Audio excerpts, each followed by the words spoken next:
Case கொடுத்தாலும் நானே நேர்ல வந்து எல்லா விஷயத்தையும் கோர்ட்ல சொல்லு. நீ எனக்கு செஞ்ச துரோகத்துக்கு தான் இப்படி எல்லாம் அனுபவிக்க. ஹாய் ஃப்ரெண்ட்ஸ், எல்லாருக்கும் வணக்கம். சிறகடிக்க ஆசை சீரியல்ல இந்த வாரம் என்ன நடக்க போகுது அப்படிங்கிற ப்ரொமோ தாங்க இந்த வீடியோல பார்க்க போறோம். நம்ம எல்லாரும் ரொம்பவே எக்ஸ்பெக்ட் பண்ண பரபரப்பான திருப்பங்களோட இந்த வாரம் போக போகுது சீரியல். ஸோ என்ன நடக்குதுன்னு பார்க்கலாம் வாங்க. ரேகாவோட அம்மாவும் அப்பாவும் வந்துட்டு மீனா தம்பி இருக்காங்க இல்லையா சத்யா, அவங்கள வந்து அரெஸ்ட் பண்ணுறதுக்காக போலீஸை கூட்டிகிட்டு வராங்க. கூட்டிகிட்டு வந்துட்டு அவங்கள அரெஸ்ட் பண்ண நேரம் கரெக்டாக வந்துட்டு அவங்க ஃபோனுக்கு ஒரு வீடியோ வருது. அதில் பார்த்தா ரேகா வந்து பேசியிருக்காங்க, நீங்கள் அவங்கள எதாவது பண்ணிங்கன்னா நான் கோர்ட்டில் வந்து சாட்சி சொல்லுவேன் அப்படின்னு சொல்லிட்டு சொல்கிறாங்க. நடந்த எல்லாத்தையுமே நான் சொல்லுவேன் அப்படின்னு சொல்லிட்டு அவங்க வாக்குமூலம் கொடுத்துருக்காங்க.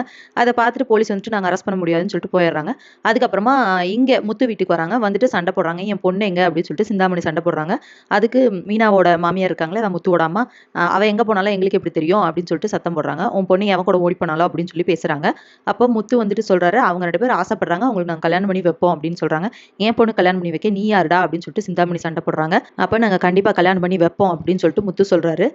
இப்போ வந்துட்டு முத்துவோட அம்மா வந்துட்டு எனக்கு எவ்வளோ கஷ்டப்படுத்தினேன், என்னெல்லாம் எவ்வளோ கொடுமைப்படுத்தினேன், அதுக்கெல்லாம் நீ இன்னும் அனுபவிப்படி அப்படின்னு சொல்லிட்டு சொல்கிறாங்க சிந்தாமணியை. உங்களெல்லாம் நான் சும்மாவே விட மாட்டேன், என் பொண்ணுக்கு ஏதாவது ஆச்சு அவ்வளோதான் அப்படின்னு சொல்லிட்டு சிந்தாமணி சண்டை போடுறாங்க.